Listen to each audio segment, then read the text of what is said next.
साहब, कैबिनेट में मेरे साथी भाई ओटाराम जी देवासी साहब और आपके अपने ही राज्यसभा के सांसद सम्माननीय मदन जी राठौड़ साहब, आहोर के विधायक श्री छगन जी राजपुरोहित साहब, मारवाड़ जंक्शन के विधायक भाई केसाराम जी चौधरी साहब,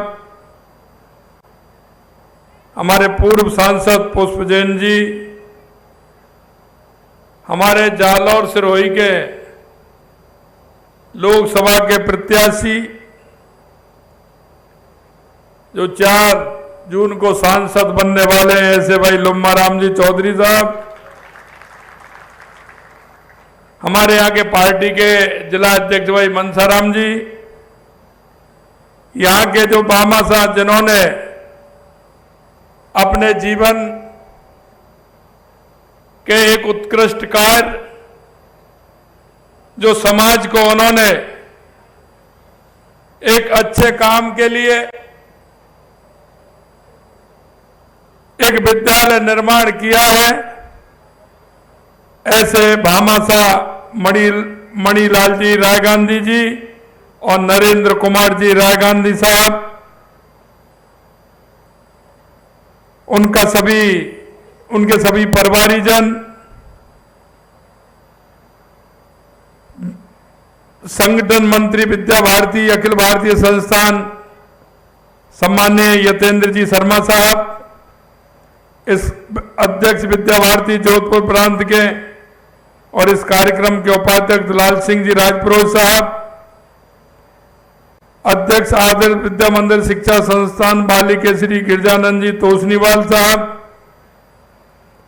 और मंच पर विराजे सभी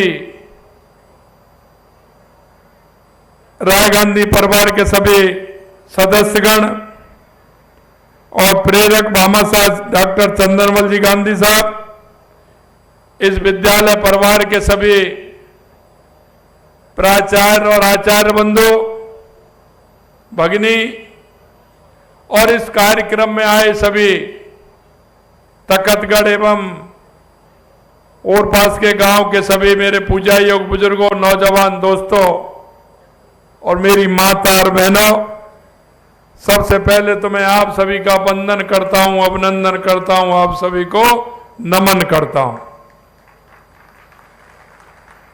मित्रों,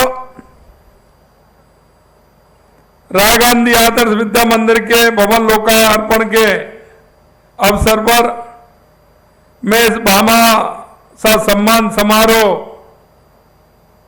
में जो हमारे भामाशाह हैं उनका मैं दिल की गहराइयों से बहुत बहुत अभिनंदन और वंदन करता हूं कि उन्होंने अपने माताजी और अपने पिताजी की याद में अपने गांव में एक ऐसा काम किया है जो पीढ़ियों तक याद भी रहेगा और आने वाले हमारी वो युवा पीढ़ी यहां से संदेश लेकर पूरी दुनिया में संदेश देने का काम करेगी। राय गांधी परिवार के श्री मणिलाल जी, श्री नरेंद्र जी ने इस विद्यालय के लिए योगदान दिया है, प्रशंसनीय है, अनुकरणीय है। मैं इस भामाशाह परिवार को साधुवाद देता हूं जिसने अपने अर्जित धन से अपनी मातृभूमि पर शिक्षा का श्रेष्ठ केंद्र बनाकर विद्या भारती को दिया, इसके लिए मैं उनको धन्यवाद देता हूं।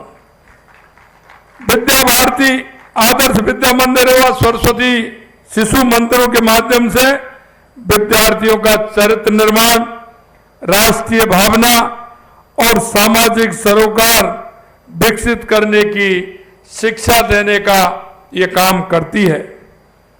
ये हमारे लिए गर्व की बात है कि विद्या भारती अखिल भारतीय शिक्षा संस्थान देश में 13,000 विद्यालय संचालित कर रहा है और ये विद्यालय वो विद्यालय हैं जो समाज के सहयोग से ये विद्यालय चलते हैं और इसमें राष्ट्र निर्माण का काम होता है। ऐसे जो विद्यालय हैं उनमें जो भामाशाहों का सहयोग मिलता है, ये उनको बहुत बड़ी बात होती है कि वो राष्ट्र के निर्माण में सहयोग कर रहे हैं। नन्हे मुन्ने बच्चों में संस्कृति संस्कार के बीज बालकाल से ही डालने का महती कार्य हमारी विद्या भारती द्वारा संचालित विद्यालयों में मिलता है।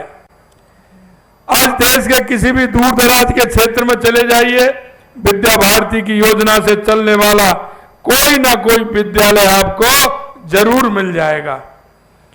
मरदरा की सीमावर्ती क्षेत्रों से लेकर के पूर्वोत्तर के दूर दराज के इलाकों तक हर जगह शिक्षा की अलग जगाने का जो कार्य विद्या भारती कर रही है, उसकी जितनी प्रशंसा की जाए उतनी कम है।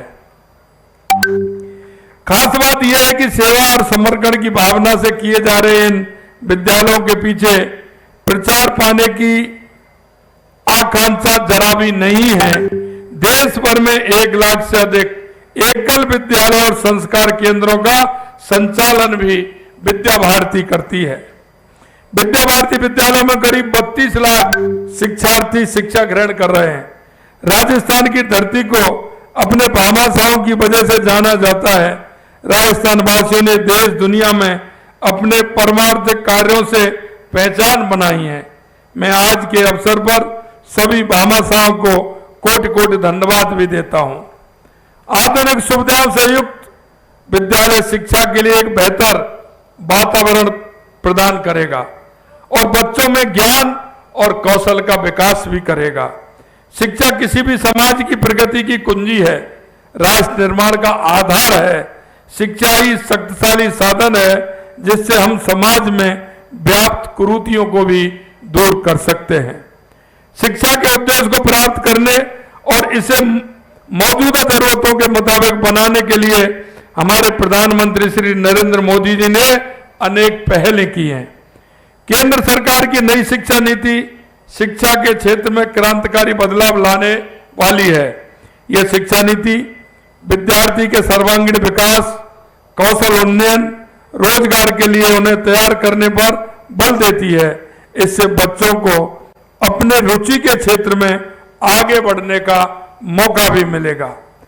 इस नीति के तहत शिक्षकों को निरंतर प्रशिक्षण सहायता प्रदान कर उन्हें और अधिक सक्षम बनाया जा रहा है, जिससे कक्षाओं का वातावरण भी बेहतर होगा। प्रधानमंत्री जी परीक्षा पर चर्चा के माध्यम से विद्यार्थियों के साथ संवाद कर प्रेरणादायी परामर्श देते हैं। सभी के लिए सुलभ, सस्ती और गुणवत्ता शिक्षा उपलब्ध कराने के लिए हमारी प्रदेश की सरकार ने कई पहल की हैं। हम अल्प आय वर्ग, लघु सीमांत, बटाईदार, किसानों, खेतिहरों, श्रमिकों, परिवार के छात्र छात्राओं को केजी से पीजी तक की निःशुल्क शिक्षा देने का काम हमारी सरकार ने किया है। आर्थिक रूप से जो कमजोर परिवार के विद्यार्थियों को स्कूल बैग, किताबें, यूनिफॉर्म के लिए राज्य के विद्यालयों में पढ़ने वाले कक्षा 1 से 8 तक के समस्त विद्यार्थियों और कक्षा 9 से 12वीं तक की छात्राओं को प्रति विद्यार्थी 1000 रुपये सहायता दी जा रही है। हमारे प्रदेश में प्रतिभाओं को तराशने और उन्हें हर क्षेत्र में अग्रणी बनाने के लिए प्रयास किए जा रहे हैं। हम प्रदेश के प्रत्येक संभाग में आईआईटी की तर्ज पर राजस्थान इंस्टीट्यूट ऑफ टेक्नोलॉजी और एम्स की तर्ज पर Rajasthan institute of medical science स्थापित कर रहे हैं। साथ ही हर जिले में एक मेडिकल कॉलेज शुरू किया जा रहा है। तकनीकी से जुड़े नए विचारों को प्रोत्साहन करने के लिए हम 1 करोड़ रुपए की लागत से अटल इनोवेशन स्टूडियो एवं एक्सीलेटर शुरू कर रहे हैं। इसमें आर्टिफिशियल इंटेलिजेंस, मशीन लर्निंग और डेटा साइंस जैसे विज्ञान और तकनीकी के नए उभरते हुए क्षेत्रों के लिए विद्यार्थी खुद को तैयार कर पाएंगे। हमारी सरकार राजस्थान में खेल आधुनिकीकरण मिशन शुरू कर रही है। इसके तहत सरकारी स्कूलों, कॉलेजों समेत पूरे प्रदेश के खेलों को बुनियादी ढांचों का निर्माण एवं नवीकरण करने के लिए भी हमारी सरकार काम कर रही है। सरकार का ध्येय युवाओं को योग्यता, प्रतिभा, परिश्रम के अनुरूप अवसर मिले। हमने सेवा में आते ही पेपर लीक के मामले की जांच के लिए एसआईटी गठित की और उसके नतीजे भी आपके सामने हैं। मैं उपस्थित सभी अभिभावकों से आग्रह करता हूं कि वे अपने बच्चों को शिक्षा के महत्व को समझाएं और उन्हें शिक्षा प्राप्त करने के लिए प्रेरित भी करें, क्योंकि पहला शिक्षा का जो घर होता है वो माँ और माँ परिवार होता है। इसलिए परिवार में जिस तरह का उसको वातावरण मिलेगा वो पहली शिक्षा वहीं से प्राप्त करता है। इसलिए हम अभिभावक और माता पिता और परिवार की भी जिम्मेदारी है कि बच्चों को ठीक से हम प्रेरित करें। मैं इस अवसर पर शिक्षकगण से भी आग्रह करता हूं कि विद्यार्थियों को शिक्षा के साथ साथ जीवन मूल्यों की शिक्षा भी दें, क्योंकि जीवन मूल्यों की जब तक शिक्षा नहीं होगी, सामाजिक समरसता की शिक्षा नहीं होगी, समाज को किस तरह से बेहतर बनाए उसकी शिक्षा नहीं होगी, तो उस बालक को सिर्फ रटन वाली शिक्षा नहीं, एक शिक्षा व्यवहारिक शिक्षा भी हो, ज्ञान की वो शिक्षा भी हो जो समाज के अंदर उसकी आवश्यकता है। शिक्षा में जीवन का हर पहलू शामिल होना चाहिए। हमें अपने बच्चों को नैतिक मूल्यों, सामाजिक जिम्मेदारियों के बारे में भी सिखाना चाहिए, उन्हें अच्छे नागरिक बनने के लिए प्रेरित करना चाहिए। मेरे प्यारे विद्यार्थियों, इस भव्य भवन में आपको शिक्षा प्राप्त करने का अवसर मिल रहा है, इसके लिए बधाई देता हूं। आपको इस अवसर पर सदुपयोग करना चाहिए, कड़ी मेहनत भी करनी चाहिए। आज इस देश का भविष्य, आज विद्यार्थी हमारे देश का भविष्य है। आपका ज्ञान, आपका कौशल ही इस देश को प्रगति के पथ पर ले जाएगा। आप जानते हैं मौजूदा दुनिया में बदलाव की गति बहुत तेज है। हर पल आपको नया सीखना होगा। ज्ञान इस सदी में सबसे बड़ी पूंजी है, इसलिए अपनी पसंद के मुताबिक लक्ष्य तय करें। उसे साकार करने के लिए अपने आप को समर्पित करना होगा। मुझे विश्वास है ये विद्यालय आने वाले वर्षों में उत्कृष्टता के नए आयाम स्थापित भी करेगा, और स्थापित करते हुए जो हमारा कर्तव्य है, हम आज अधिकारों की बात तो करते हैं, लेकिन हमारे अंदर जो कर्तव्य के भाव जब तक नहीं आएगा तो हमारा शिक्षा में और हमारा सामाजिक जीवन भी उत्कृष्ट नहीं हो पाएगा। क्योंकि जो व्यक्ति बात करता है वो अधिकारों की बात करता है, लेकिन शिक्षा में कर्तव्य बहुत बड़ी चीज होती है। हम उन कर्तव्यों का किस तरह से निर्वहन करें, हम बड़ों का किस तरह से सम्मान करें, हम माता पिता का किस तरह से सम्मान करें, भाई बहन का हम किस तरह से सम्मान करें, जब तक ये सारी शिक्षा का आधार जो है वो कर्तव्य से बनता है। मैं आज के इस मौके पर पुणे में जो हमारे भामाशाह हैं उनको भी मैं धन्यवाद देता हूं, और जिन्होंने उनको प्रेरित करने का काम किया है उनको भी धन्यवाद देता हूं। विद्या भारती परिवार को भी धन्यवाद देता हूं, और आप सभी इतनी बड़ी संख्या में आप आए, आपको भी मैं धन्यवाद देता हूं कि समाज में ऐसे लोग जो समाज में कुछ करना चाहते हैं उनको उत्कृष्ट करने के लिए, उनको सम्मान करने के लिए, और ऐसे लोग, क्योंकि आपने देखा है जीवन में एक चिड़िया भी अपना पेट और अपने बच्चों का पेट भरती है, वो भी आपने देखा होगा दूर से चुग्गा लाती है और उसके मुंह में डालती है।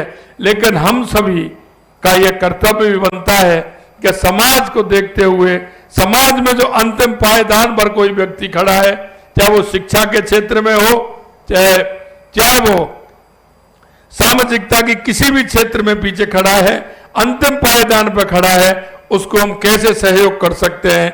आपसे अंत में इतना ही निवेदन करना चाहता हूं कि हम हमारे नागरिक होने के कर्तव्य को भी हम थोड़ा देखना पड़ेगा और करना पड़ेगा, क्योंकि हम नागरिक होने का कर्तव्य इसलिए कहते हैं कि आज देश के अंदर गरीब कल्याण की जितनी योजनाएं चल रही हैं, उन योजनाओं के बारे में हमें भी बताना होगा। चाहे मेरे गांव का है, चाहे मेरे मोहल्ले का है, चाहे मेरा पड़ोसी है, जितनी योजनाएं चल रही हैं, मेरे पड़ोस में कौन बीमार है उसको 5 लाख तक का इलाज फ्री मिलता है, लेकिन उसको हमने बताया नहीं है वो किस तरह से उस योजना का लाभ ले सकता है। हमारी ऐसी बहुत सारी योजना देश के यशस्वी प्रधानमंत्री नरेंद्र मोदी जी ने 10 साल के अंदर गरीब कल्याण की योजनाएं चलाई हैं। उन योजनाओं का लाभ किस तरह से मिले, उस योजना का लाभ उस अंतिम व्यक्ति तक कैसे पहुंचे, हम सभी नागरिकों का कर्तव्य है। हम उस कर्तव्य को भी समझें। मेरे पड़ोस में कौन रह रहा है, मेरे मोहल्ले में ऐसा कौन व्यक्ति है जिसको आवश्यकता है, मेरे गांव में ऐसा कौन व्यक्ति है जिसको आवश्यकता है, उनकी आवश्यकता को समझते हुए सरकार की योजनाओं का भी लाभ मिले, इस तरह की हम व्यवस्था करें। मैं आए इस मौके पर आप सभी को पुनः धन्यवाद देते हुए अपनी बात को समाप्त करता हूं। आप सभी को बहुत बहुत धन्यवाद। जय श्री राम। जय जय। एक बार जोरदार ताली बजाएं। और अब मैं निवेदन करना चाहूंगा आभार अभिव्यक्त करने के लिए माननीय गिरिजा